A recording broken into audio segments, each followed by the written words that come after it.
온라인 계약은 지금까지 한 번도 있었던 일이 아닌데요.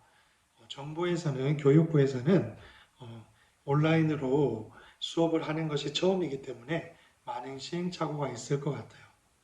또한 친구들은 집에서 영상으로 수업을 하기 때문에 집중을 하지 못한다거나 이해하기 힘든 부분이 있을 것 같아요. 그래서 4월 말 동안은 이 온라인 계약이 친구들의 공부하는 데 걸림돌이 되지 않고 오히려 하나님께서 힘과 지혜를 주셔서 공부할 수 있도록 하나님 인도해 달라고 함께 기도하면 좋겠습니다. 자, 오늘 나눌 말씀은 에스겔 35장 1절에서 나눌 말씀은 에스겔 35장 1절에서 15절 말씀입니다. 목사님과는 10절에서 15절까지 읽어보겠습니다. 시작. 너는 심지어 나 여호와가 이스라엘과 유다 땅에 있는데도 이 두 민족과 나라가 우리의 것이 될 것이며 우리가 그들을 차지하게 될 것이다 라고 말했다.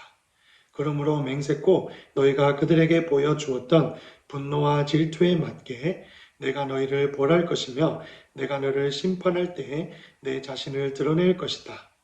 내가 이스라엘의 산들이 폐허가 되었으니 우리가 삼킬 것이다 라고 말하였다.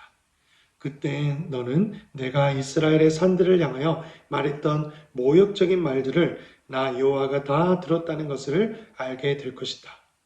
너희가 거만하게 자랑하고 거침없이 나를 대적하여 말하는 것을 나는 모두 들었다.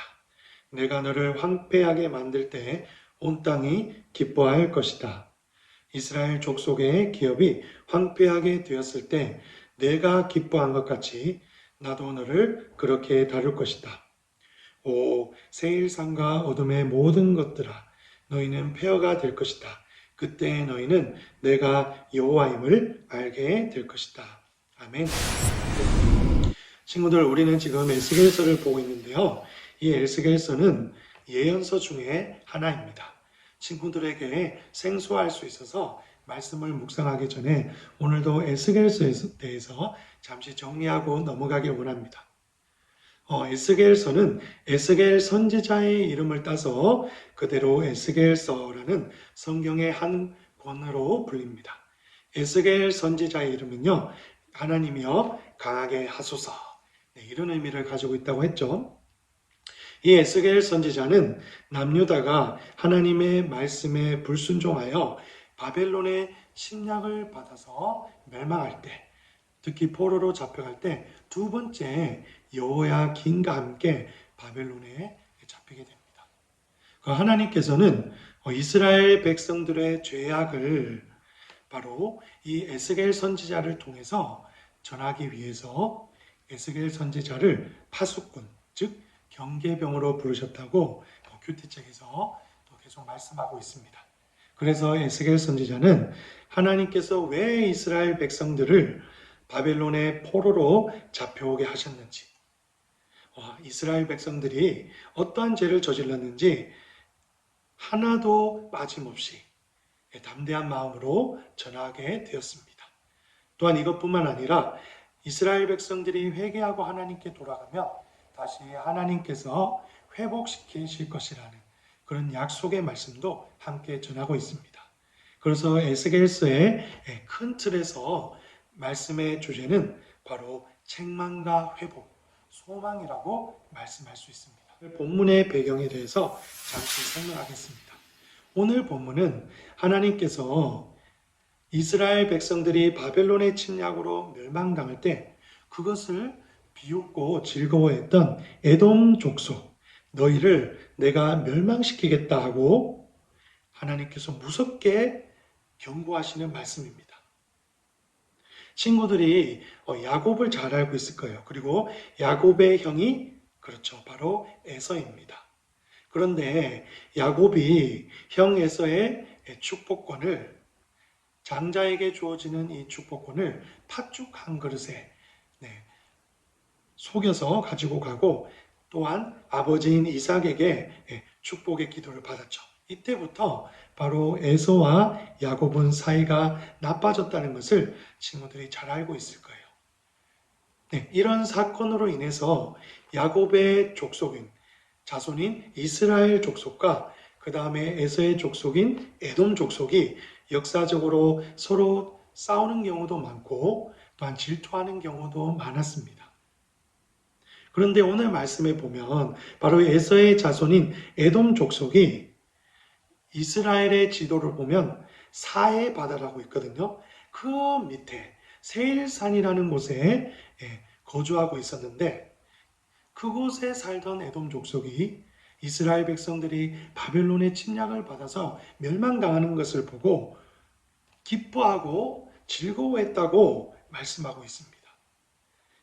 하나님께서는 바로 자신의 백성인 이스라엘 백성들이 멸망당하는 것을 보고 그것을 즐거워하고 또한 그 땅이 결국에는 우리의 땅이 될 거야 하면서 좋아했던 이 에돔 족속을 너희가 비웃었던 대로 내가 똑같이 갚아주겠다라고 말씀하고 있습니다.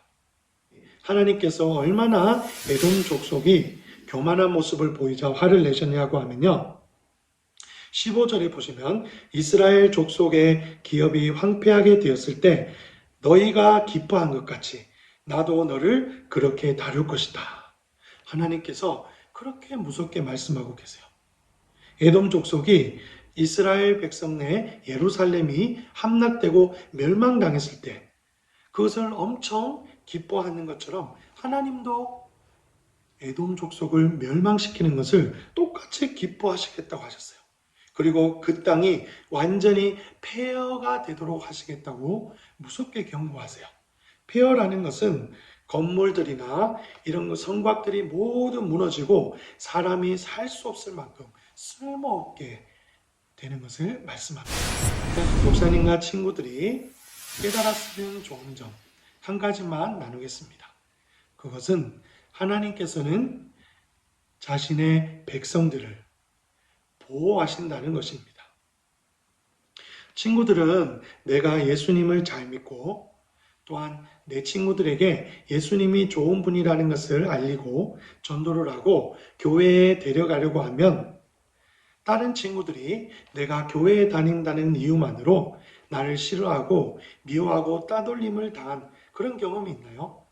네, 목사님은 친구들처럼 초등학교 5, 6학년 나이 때 그런 적이 많았어요. 그럴 때마다 목사님도 마음에 상처 입기도 하고 그 다음에 많이 절망했던 것 같아요. 그런데 오늘 말씀을 통해서 보면 친구들, 우리가 비록 예수님 때문에 또한 우리가 예수님 믿지 않는 사람들로부터 웃음거리가 되고 또한 그들이 우리를 보고 핍박할지라도 하나도 걱정하지 않아도 돼요. 마지막 날에 우리가 심판 날에는 하나님께서 우리가 예수님의 제자라는 이유만으로 우리를 미워하고 하나님께 불순종한 이들을 반드시 심판하신다는 거예요. 목사님과 친구들은 오히려 그런 사람을 위해서 그들이 하나님이 어떤 분인지 깨닫고 돌아오게 해주세요.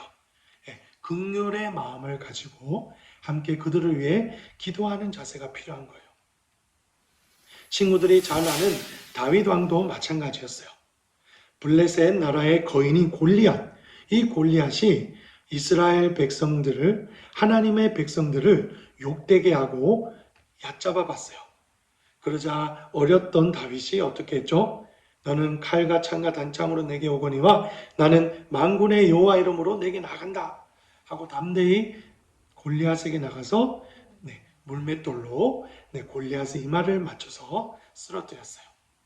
그 이야기에서 주는 교훈은 바로 하나님의 백성들은 하나님께서 보호하시고 하나님에 대해 불순종한 이방의 나라들은 반드시 하나님께서 심판하시고 벌을 내리신다는 내용을 말하고 있는 거예요.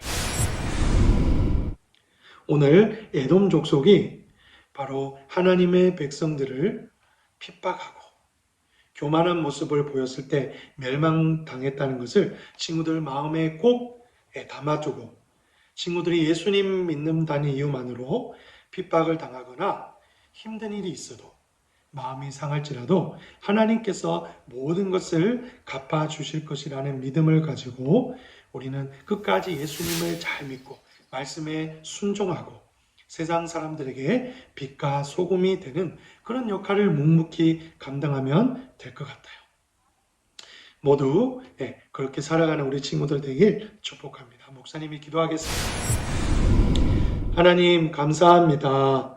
오늘 말씀에 하나님의 백성들을 얕잡아보고 교만하던 이 에돔이 심판당한 말씀을 우리에게 알려주시고 깨닫게 해주셔서 감사합니다.